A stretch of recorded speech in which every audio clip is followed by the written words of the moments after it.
میں عجیب و غریب جملہ کہنے والا ہوں. بچہ ماں کے شکم میں آیا, ٹھیک, اس کا احترام کرو.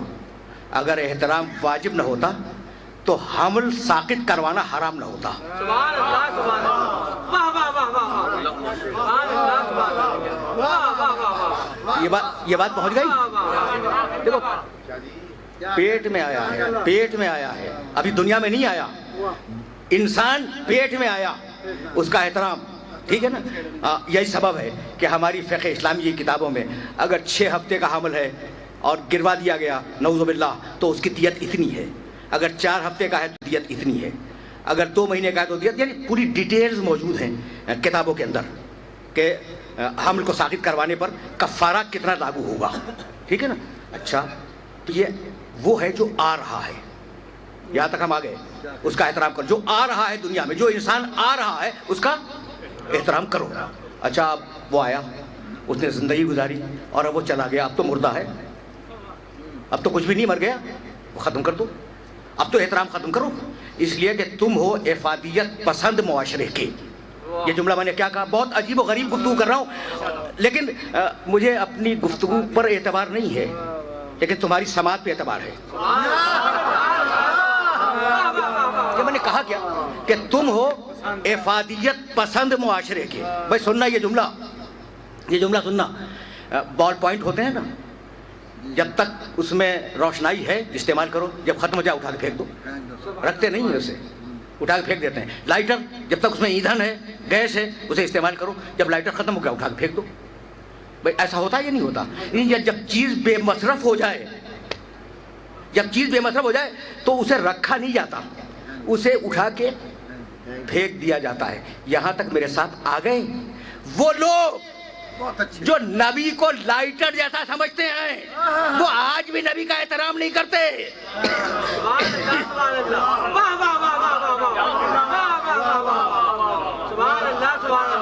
سمجھ رہے ہو نا بات کو؟ اچھا, تو اب وہ انسان آیا, اس نے دنیا میں کام کیا, تمہیں فائدے پہنچائے, انسانیت کو فائدے پہنچائے, وہ چلا گیا. اب مردہ پڑا ہے, اٹھا کے پھینک دو. کہا نہیں, خبردار, اسے غسل دو, اسے کفن پہناؤ, اس کی نماز جنازہ پڑھو, اسے لے جا کر احترام کے ساتھ دفن کرو, اس کا ایصال ثواب کرو. کتنا احترام ہے پیدائش سے پہلے اور کتنا احترام ہے مرنے کے بعد.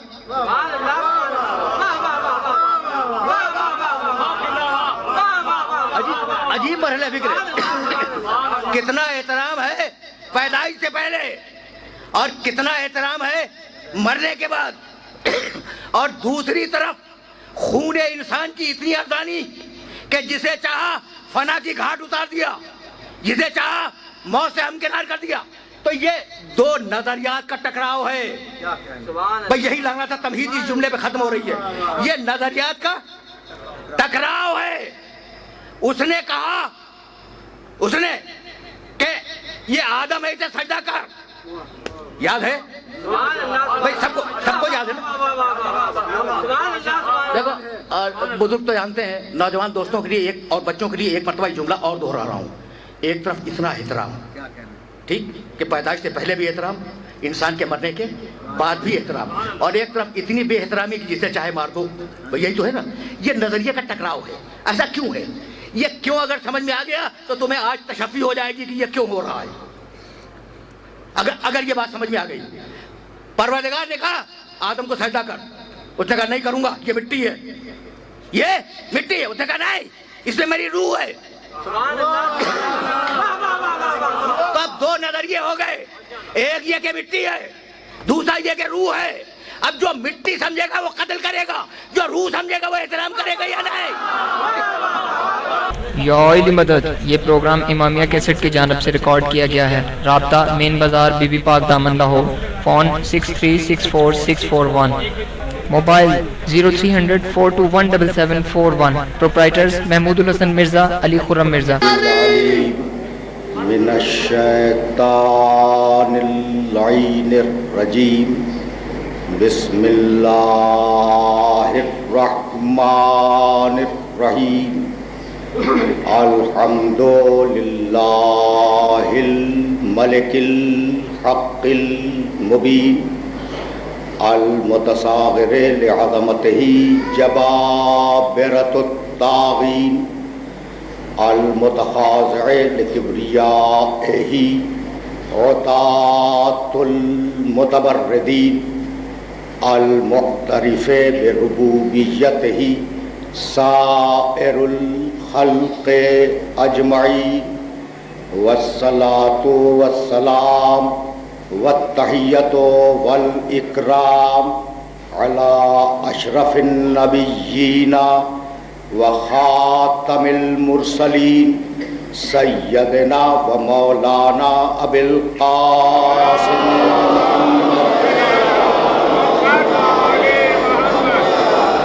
وأهل بيته الطيبين الطاهرين المعصومين المظلومين. أما بعد فقد قال الله سبحانه وتعالى في محكم كتابه المبين بسم الله الرحمن الرحيم ألم تروا أن الله سخر لكم ما في السماوات وما في الأرض وأسبغ عليكم نعمه ظاهرة وباطنة ومن الناس من يجادل في الله بغير علم ولا هدى ولا كتاب منير. صلوات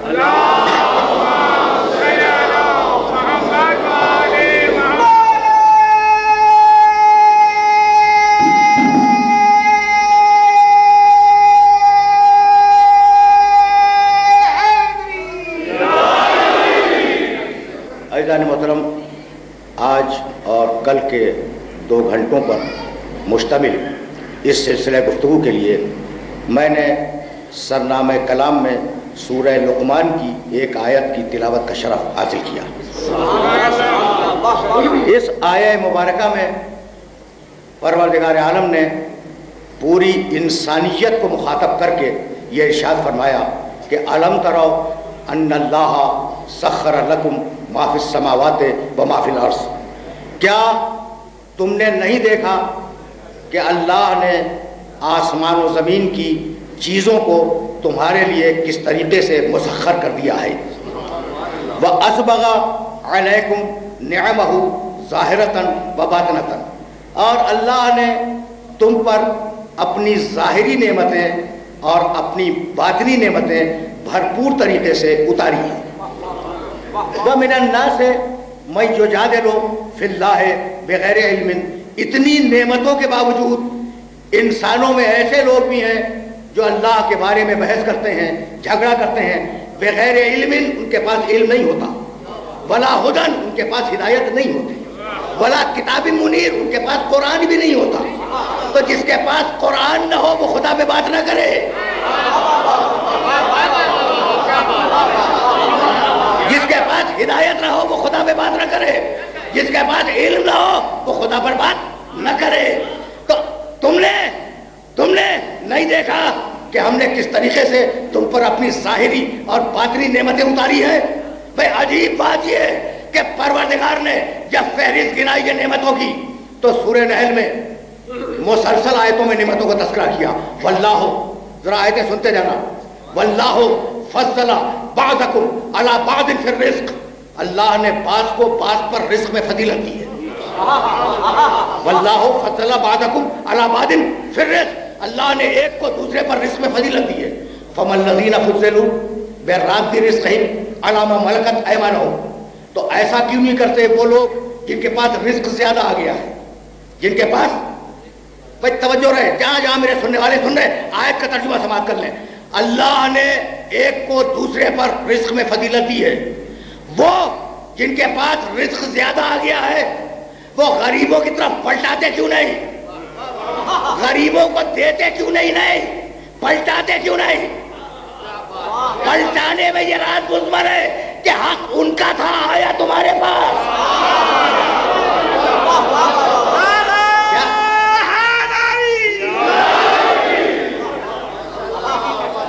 کون سا دنیا کا معاشی نظام قرآن کا مقابلہ کر سکتا ہے؟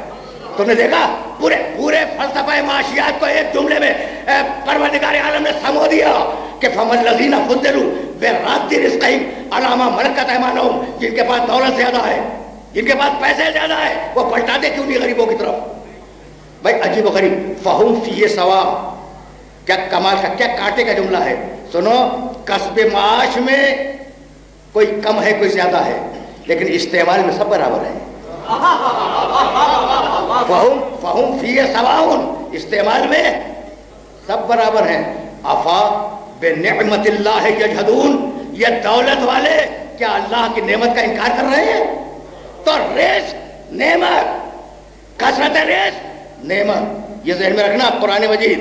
اور اس کے بعد آواز دی، واللہ جعل لکم من انفسکم ازواجا وجعل لکم من ازواجکم بنین وحفدۃ ورزقکم من الطیبات افبالباطل یؤمنون وبنعمت اللہ ہم یکفرون.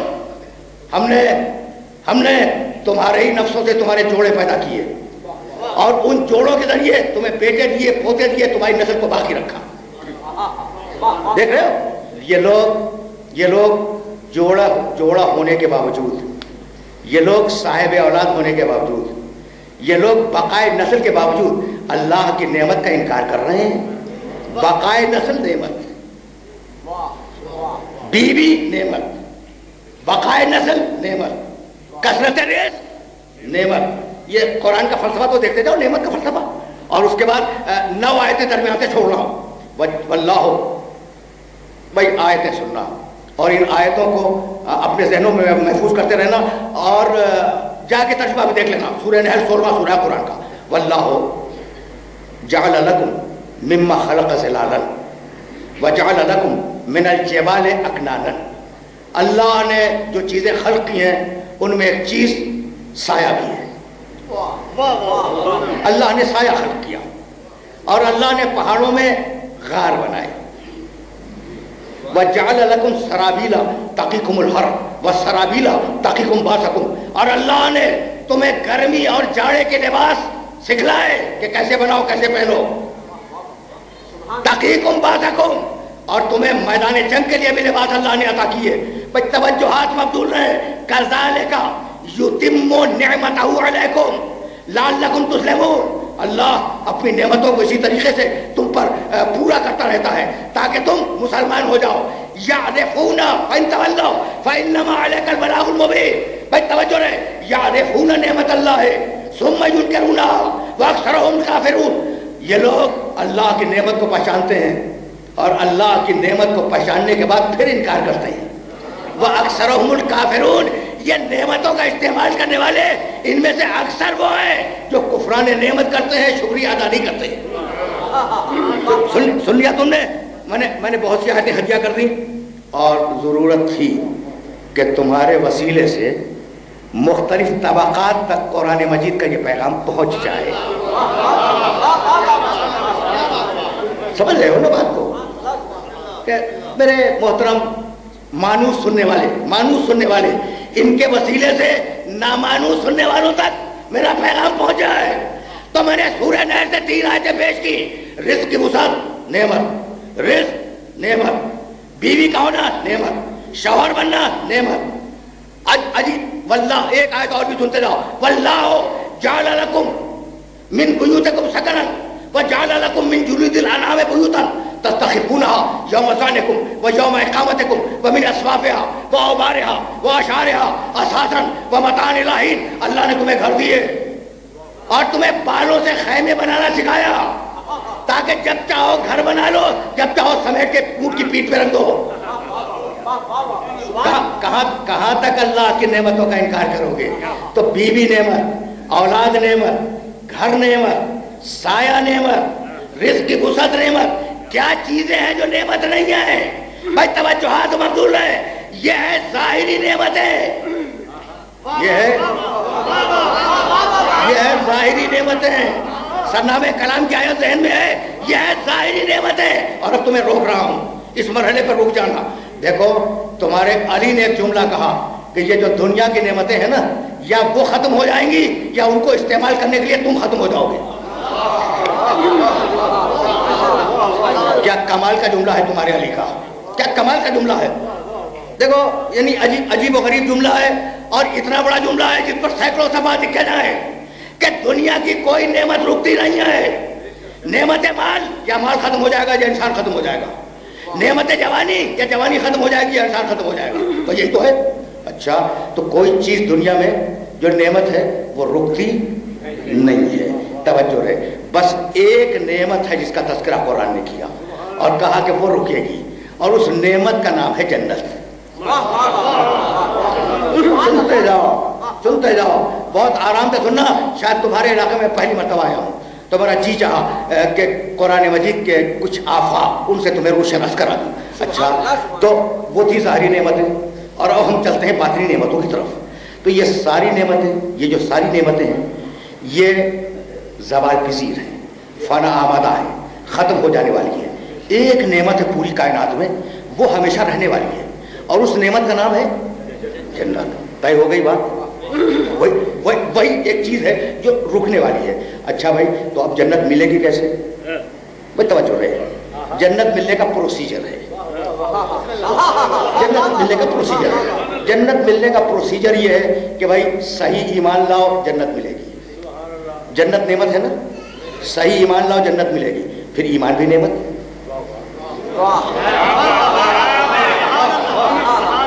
سنتے جاؤ، بہت آرام سے سننا، اس لیے کہ ابھی تمہید میں زیادہ دیر روکنا نہیں چاہوں گا، لیکن جہاں لے آیا ہوں وہاں مرحلہ فکر لازمی ہے. اچھا تو جنت نعمت ہے. جنت تک جانے کے لیے ایمان کا ہونا ضروری ہے، اس لیے ایمان نعمت. جنت تک جانے کے لیے عمل صالح کا ہونا ضروری ہے، اس لیے عمل صالح نعمت. ایمان نعمت، عمل صالح نعمت. ایمان اور عمل صالح تمہیں نہیں مل سکتے جب تک کہ تمہارے پاس ہدایت نہ آئے. اس لیے ہدایت نعمت، ہدایت نعمت، اور تمہیں ہدایت مل نہیں سکتی جب تک ہادی نہ آئے. اس لیے ہادی نعمت. بھائی دنیا کا کوئی مسلمان اگر میرے جملے سے انکار کر سکتا ہے تو انکار کر دے. ہادی نعمت. اور اب قرآن نے کہا فما بکم من نعمت فمن اللہ. جتنی نعمتیں تمہارے پاس ہیں وہ سب اللہ کی طرف سے آئی ہے. تو اگر ہادی نعمت ہے تو وہ بھی ادھر سے آئے گا، تم نہیں بناؤ گے.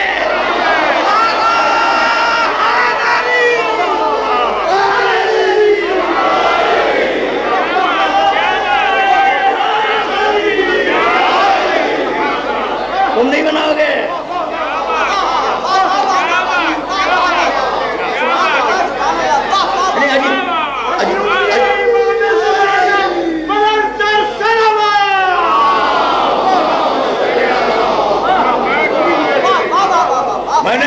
میں نے تمہارے شہر میں اسی نعمت پہ گفتگو کرتے ہوئے سورہ حمد کی آیت پیش کی تھی، اہدنا الصراط المستقیم صراط الذین انعمت علیہم غیر المغضوب علیہم ولا الضالین. پروردگار ہدایت کر دے صراط مستقیم کی. میں تو اتحاد بین المسلمین کا قائل ہوں، اور میں نے ترجمہ کیا ہے جو عام مسلمان کرتے ہیں کہ پروردگار ہدایت کر دے صراط مستقیم کی. اگرچہ میرا ترجمہ یہ نہیں ہے، اور شاید تم بھی اس ترجمے سے اتفاق نہ کرتے ہو، ہدایت کرتے صراط مستقیم کی. آپ کو اتفاق شاید نہیں ہوگا، ہے نا، لیکن مجھے اتفاق ہے. اس لیے اتفاق ہے کہ میں اتحاد بین المسلمین کا قائل ہوں. تو کوئی ترجمہ کرتا ہے کہ ہدایت کر دے، کوئی ترجمہ کرتا ہے ہدایت پر باقی رکھ. میرے نزدیک دونوں ترجمے صحیح ہیں. جس کی نہیں ہوئی ہے وہ کہے ہدایت کر دے، جس کی ہو گئی ہے وہ کہے باقی رہے.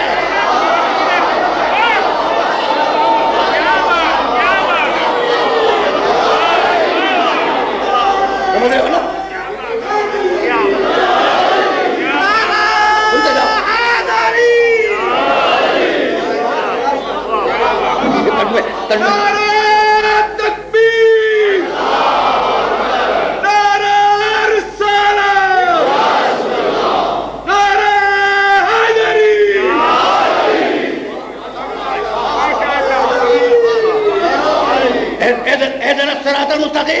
مالک صراط مستقیم کی ہدایت کر دے. صراط الذین انعمت علیہم، ان کی عجیب مرحلہ فکر ہے جہاں میں لفظوں کو تلاش کر رہا ہوں. ان کی سیرت. اب میں نے صراط کا ترجمہ کیا ہے، راستہ، ان کی سیرت جن پر تو نے اپنی نعمتیں اتاری ہیں، ان کی سیرت جن پر تو نے اپنی نعمتیں اتاری ہیں. جب یہ آیت پڑھ رہے ہو تو نعمت والے ذہن میں ہے یا نہیں؟ تو نماز میں بھی غیر اللہ کا تصور آیا ہے.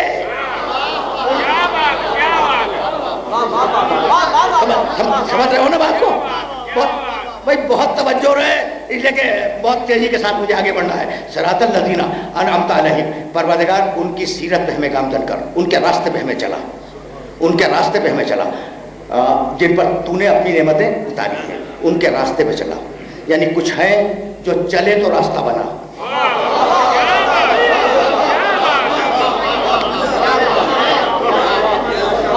ٹھیک ہے نا بھائی، کچھ ہیں جب چلے ہیں تو راستہ بنا ہے، تو ان کے راستے پہ چلا جو تیری نعمت والے ہیں.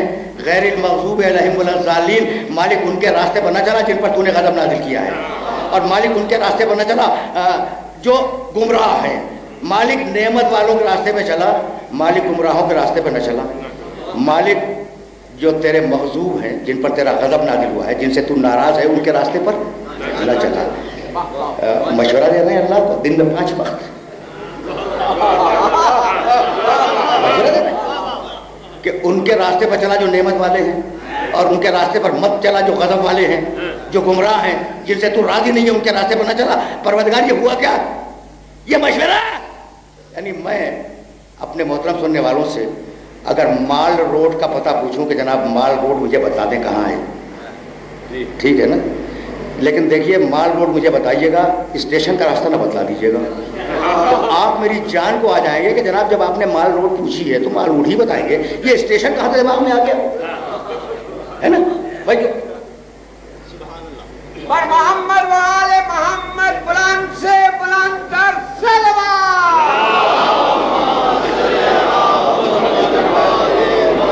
سبحان اللہ. ذرا اس طریقے سے سنو جس طریقے سے آج گفتگو کر رہا ہوں. اچھا تو مجھے چاہیے آپ مجھے مال روڈ کا راستہ بتلا دیں. دیکھیے خبردار اسٹیشن کا راستہ نہ بتلائیے گا، تو آپ میری جان کو آ جائیں گے کہ جناب جب آپ نے مال روڈ کا راستہ پوچھا ہے تو ہم پاگل ہیں جو اسٹیشن کا راستہ بتائیں گے. ٹھیک ہے نا، کامن سینس کی بات ہے.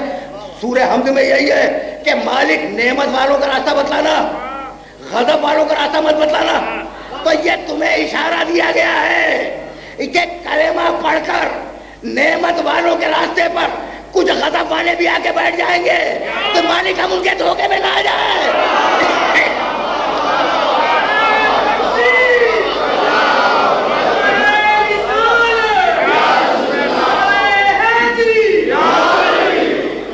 بہت رہی ہے نا بات.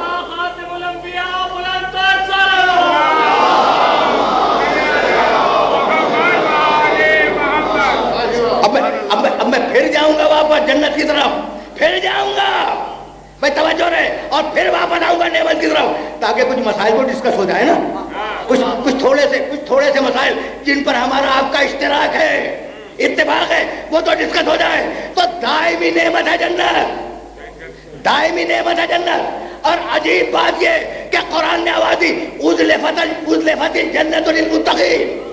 ہم نے جنت کو رکھا ہے، بنا کے رکھا ہے، بنائیں گے نہیں، رکھی ہوئی ہے. بھائی عجیب مرحلہ فکر ہے. اعدت للمتقین، ہم نے جنت متقین کے لیے سجا کے سنوار کے آمادہ کر کے آراستہ کر کے رکھی ہوئی ہے. یہ نہیں ہے کہ قیامت کا دن بنائیں گے، بنی ہوئی ہے. کس کے لیے؟ للمتقین، صاحبان تقوی کے لیے. اور سورہ مریم میں آواز دی تلک الجنت التی نورث من عبادنا من کان تقیا. ہم جنت کا وارث ان لوگوں کو بنائیں گے اپنے بندوں میں سے جو متقی ہوں گے. رک جاؤ، خدا کی قسم قرآن کی آیت تمہیں ہدیہ کی ہے میں نے، اور کچھ ہوم ورک خود بھی کر لیا کرو. یہ سورہ مریم 19واں سورہ ہے قرآن کا، اور اس کی آیت میں نے تمہیں ہدیہ کی. تو میرے ترجمے پہ اعتبار نہ کرنا، چاہو تو ابھی اور چاہو مجلس کے بعد قرآن کھول کے سورہ مریم میں اس آیت کو دیکھنے کے بعد اس کا ترجمہ دیکھ لینا. تلک الجنت التی نورث من عبادنا من کان تقیا. ہم نے جو جنت بنائی ہے نا، اس کا وارث بنائیں گے ہم اپنے بندوں میں سے ان لوگوں کو جو متقی ہیں. تو متقیوں کو کیا بنائے گا؟ وارث بنائے گا، مالک نہیں بنائے گا. بھائی وارث بنائے گا مالک نہیں بنائے گا. اب وارث میں اور مالک میں فرق کیا ہے؟ یہ اگر میں نے خریدی یہ تصویر تو میں اس کا مالک ہوں, اور اگر باپ سے آئی ہے تو مالک وہ تھا, میں وارث ہوں. تو متقین جنت کے مالک نہیں ہے, وارث ہے. اس کا مطلب یہ کہ یہ جب وارث ہے تو مالک کچھ اور ہے. ٹھیک ہے نا؟ سمجھ رہے ہو بات کو؟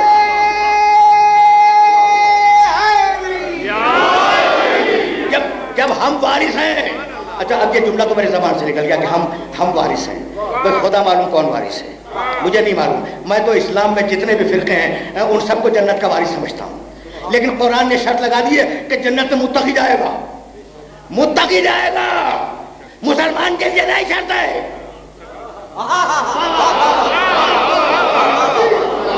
بھائی سننا خدا کی قسم, اب میں جو جملہ کہہ رہا ہوں وہ سن لینا.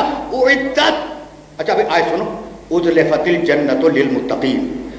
پورے قرآن میں نہیں ہے کہ ازلفت الجنت للمسلمین, ہم نے جنت کو سنوارا ہے, سجایا ہے مسلمانوں کے لیے. اچھا پورے قرآن میں یہ بھی نہیں ہے کہ ازلفت الجنت للمومنین, ہم نے جنت کو سجایا اور سنوارا ہے مومنین کے لیے. نہیں, ازلفت الجنت للمتقین, ہم نے جنت کو سجایا اور سنوارا ہے متقین کے لیے.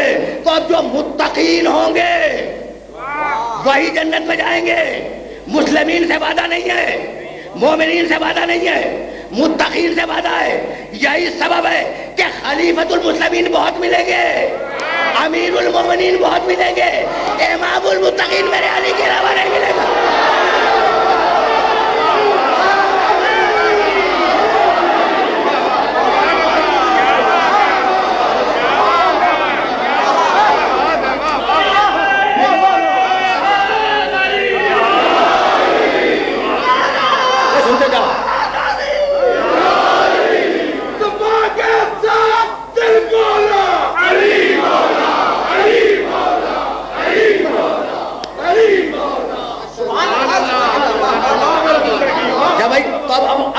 اتنی بات طے ہو گئی بھائی, توجہ رہے, اتنی بات طے ہو گئی کہ جو بھی متقین ہیں وہ جنت کے وارث ہیں, مالک نہیں ہیں. تو کچھ ہیں مالکان جنت جن کی ملکیت ہے جنت.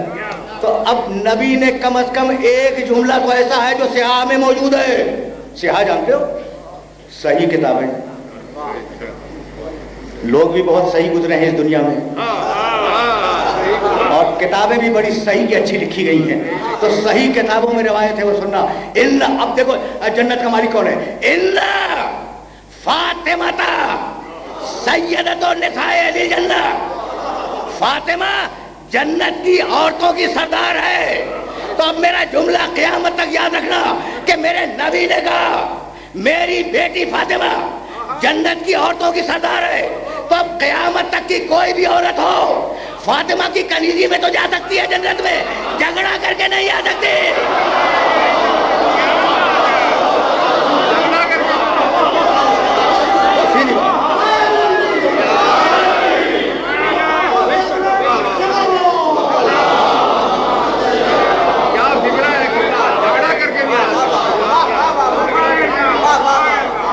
بھائی بہت توجہ رہے, بہت توجہ رہے. اچھا بھائی اب یہ تو وہ مرحلہ فکر ہے جہاں میں اپنے سننے والوں کو روکوں گا. اب میں جنت سے پھر نعمت کی طرف واپس جا رہا ہوں. اچھا تو کچھ نعمتیں وہ ہیں جو زوال پذیر ہیں, ختم ہو جانے والی ہیں. کل ایک نعمت وہ ہے جو دائمی ہے, ابدی ہے, اور اس نعمت تک جو بھی لے جائے وہ دائمی ہے. ٹھیک ہے نا؟ تو اب دیکھو یہاں تک تم نے آیات کی سماعت کی رحمت گوارہ کی ہے, تو اب ذرا 2-4 آیتیں سنتے جاؤ اور تمہارے کام کی آیتیں. بھائی قرآن مجید کافی ہے نا؟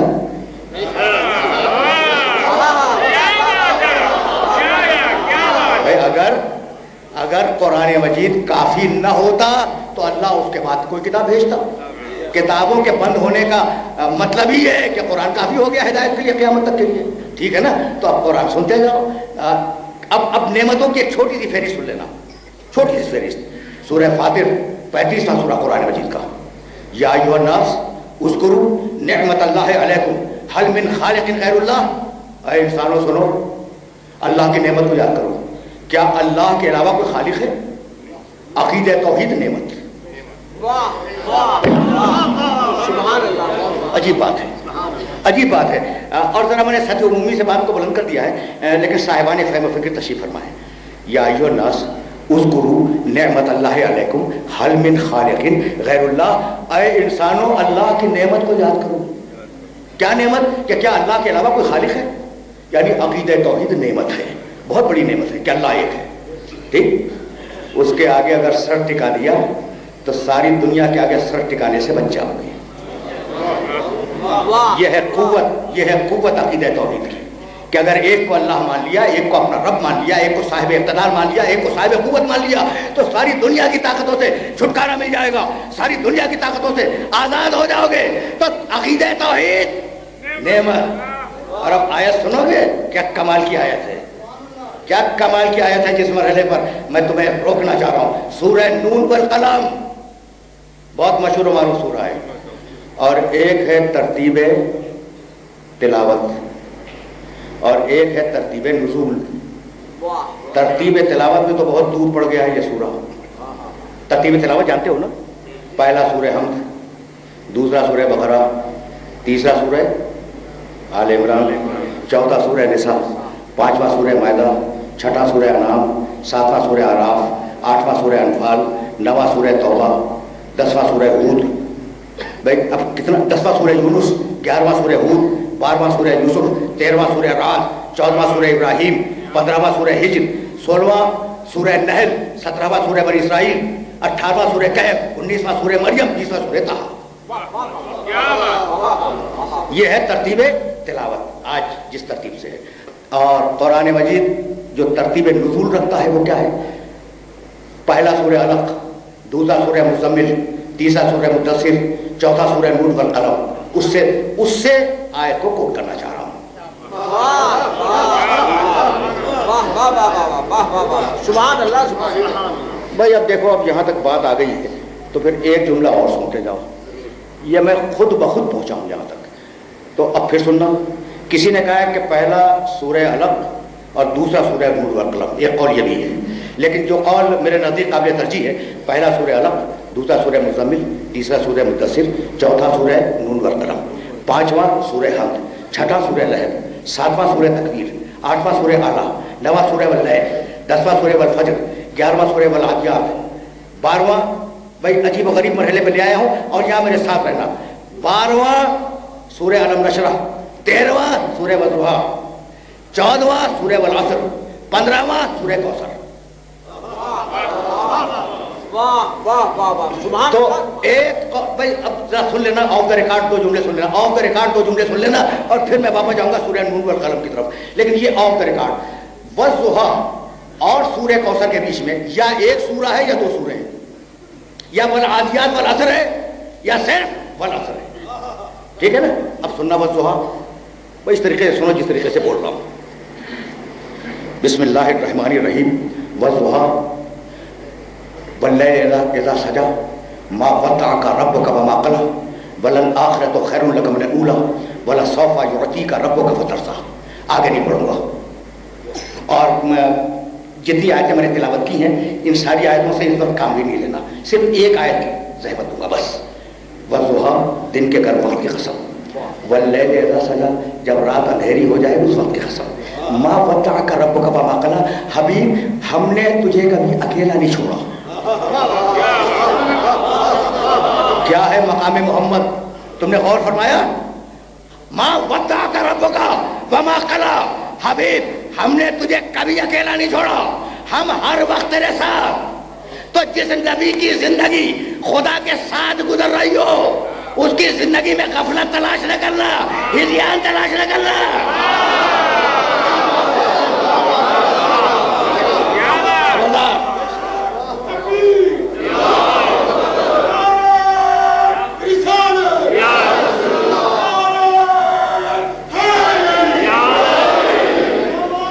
سنتے جانا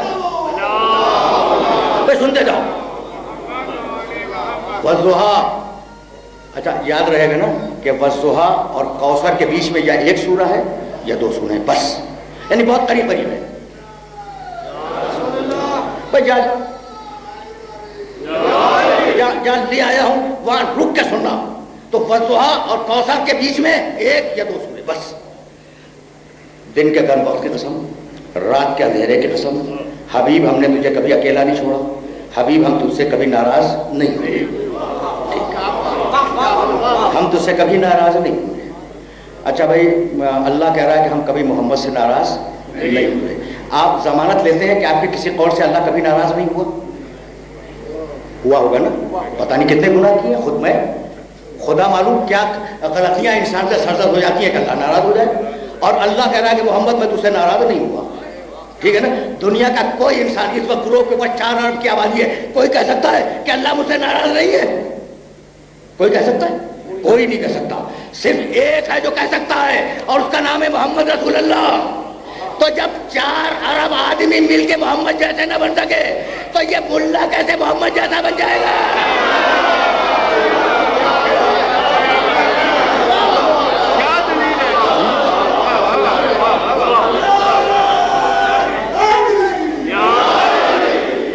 سمجھ رہے ہو بات کو؟ والضحیٰ, دن کے گرم وقت کی قسم, واللیل اذا سجا, جب رات اندھیری ہو جائے اس وقت کی قسم, ما ودعک ربک وما قلی. حبیب ہم نے تجھے کبھی اکیلا نہیں چھوڑا اور ہم تجھ سے کبھی ناراض نہیں ہوئے. وَلَلْآخِرَةُ خَيْرٌ لَكَ مِنَ الْأُولَىٰ. حبیب ہم وعدہ کرتے ہیں کہ تیرا انجام تیرے آغاز سے بہتر ہوگا. وَلَسَوْفَ, اس آیت کے لیے زحمت دی ہے اور یہ آیت ذہن میں رکھنا. وَلَسَوْفَ يُعْطِيكَ رَبُّكَ فَتَرْضَىٰ. حبیب, اب ترجمہ سننا. یہ سورہ مبارکہ میں نے بہت مرتبہ آپ کے شہر میں تلاوت کیا ہے ممبر سے, لیکن آج جو میں ترجمہ کر رہا ہوں ذرا اس کی طرف متوجہ رہنا. وَلَسَوْفَ يُعْطِيكَ رَبُّكَ فَتَرْضَىٰ. حبیب ہم تجھے کچھ عطا کریں گے. کچھ حبیب ہم تجھے کچھ عطا کریں گے, اور وہ چیز ایسی ہوگی کہ تو راضی ہو جائے گا.